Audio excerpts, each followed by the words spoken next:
یہ بتائیں کیا معاملہ ہوا، کیوں نہیں آپ کو ٹکٹ ملا؟ ہمارے پہ الزام یہ تھا جی کہ یہ بشرا بی بی کا داماد ہے۔ اب آپ جائیں گے کبھی پی ٹی آئی میں جانے کا سوچ رہے ہیں؟ نہیں، میری کوئی سوچ نہیں، میں کبھی بھی پی ٹی آئی میں۔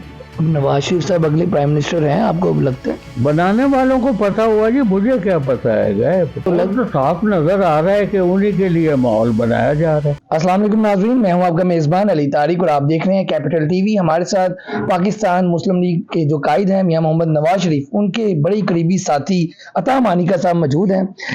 عطا مانیکا صاحب، آپ کو بھی ٹکٹ نہیں ملی مسلم لیگ نون کی جانب سے، اس کے باوجود آپ کہہ رہے ہیں بڑے قریبی ساتھی تھے، یہ بتائیں کیا معاملہ ہوا، کیوں نہیں آپ کو ٹکٹ ملا؟ اور جن کو ٹکٹ کا معاملے کا جواب تو ان سے مانگے نا جنہوں نے ٹکٹ نہیں دیا۔ نہیں، آپ کو ٹکٹ پہلے وعدہ کیا تھا، آپ کی ملاقات بھی ہوئی تھی شہباز شریف صاحب؟ وعدہ نہیں تھا، وعدہ کوئی نہیں کیا تھا۔ کچھ شکوک مجھے پیدا اس وقت ہی ہو گئے تھے، لیکن مجھے یہ بڑا تھا کہ یہ ہو ہی نہیں سکتا کہ مجھے ٹکٹ نہ ملے۔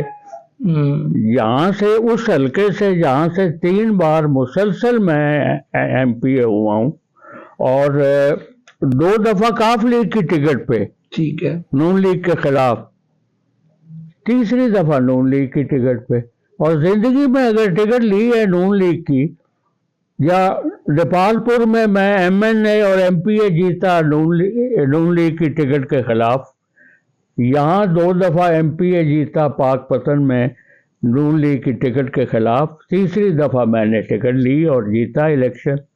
اور اس دفعہ 2018 میں میرے بیٹے کے پاس نون لیگ کی ٹکٹ تھی، اور مجھے سمجھ نہیں آتی، اور جس کو ہرایا گیا وہ تو آپ کو بھی حالات کا پتہ ہے، مجھے اس بات کی سمجھ نہیں آتی کہ میں نے سنا ہے کہ ہمارے پہ الزام یہ تھا جی کہ یہ بشرا بی بی کا داماد ہے۔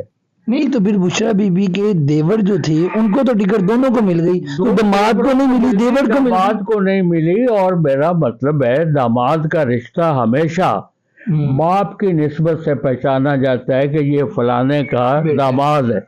اچھا، داماد ہے۔ اچھا، عورتوں کے نام پہ داماد کی انٹروڈکشن کہیں بھی نہیں ہوتی، کبھی نہیں ہوتی۔ نہیں، آپ کو یہ شک ہے کہ بشرا بی بی کے داماد کی وجہ سے آپ کو اور آپ کے بیٹے کو اور آپ کو ٹکٹ نہیں ملی، یہ آپ کو کہاں سے پتا چلا؟ کچھ پتا نہیں پتا، تو کچھ نہ کچھ سورسی سی خبریں ہیں، وہاں پہ ہمارے سامنے تو بات کوئی نہیں ہوئی، یا تو بلا کے مجھے بھی تو کہتے ہیں نا کہ بھائی یہ بات ہے، ایسا ہمارے سامنے آپ کا موقف کیا ہے، میں اپنا موقف بیان کر دیتا۔ اچھا، آپ کو تو بشرا بی بی کے نے بھی ٹکٹ کی آفر کی تھی آپ کے بیٹے کو کہ پی ٹی آئی میں آ جاؤ ورنہ نون لیگ میں رہو گے تو ہرا بھی دیں گے؟ بشرا بی بی نے بالکل میرے بیٹے کو نشانات، جب 2018 میں الاٹمنٹ سے 1 دن پہلے اس نے کہا تھا کہ اگر ہماری پارٹی میں نہیں آؤ گے تو پھر ہارنے کی توقع رکھنا۔ اب آپ جائیں گے کبھی پی ٹی آئی میں جانے کا سوچ رہے ہیں؟ نہیں، میری کوئی سوچ نہیں، میں کبھی بھی پی ٹی آئی میں نہیں جاؤں۔ تو پھر نون لیگ کا مستقبل کیا دیکھ رہے ہیں آپ جیسے بہت سے لوگوں کو ٹکٹیں نہیں ملی ان کے میرے بھائی، کچھ ضروری ہے کہ ان کی ٹکٹ میں ہماری کوئی کیا ہے عزت ہے؟ ہم نے سیاست کی ہے جب سیاست اس وقت سے کی ہے، اور غالباً میں معدود چند لوگوں میں ہوں گا جو 1970 کا الیکشن بھی خود لڑے۔ نواز شریف صاحب اگلے پرائم منسٹر ہیں، آپ کو اب لگتا ہے؟ بنانے والوں کو پتا ہوا جی، مجھے کیا پتا ہے گئے؟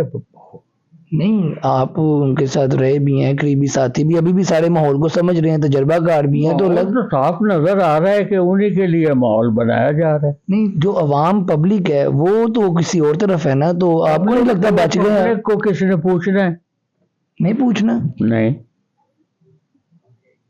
پبلک کو پوچھنا تھا بذریعہ پبلک کے نمائندوں کے۔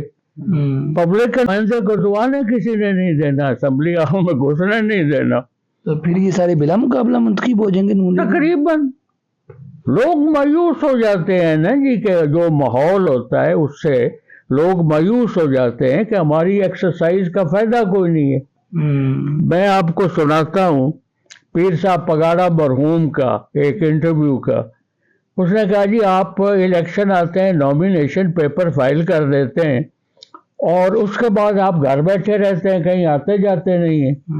تو اس نے کہا میں کدھر جاؤں بھائی، اس ملک میں الیکشن کا نتیجہ ووٹ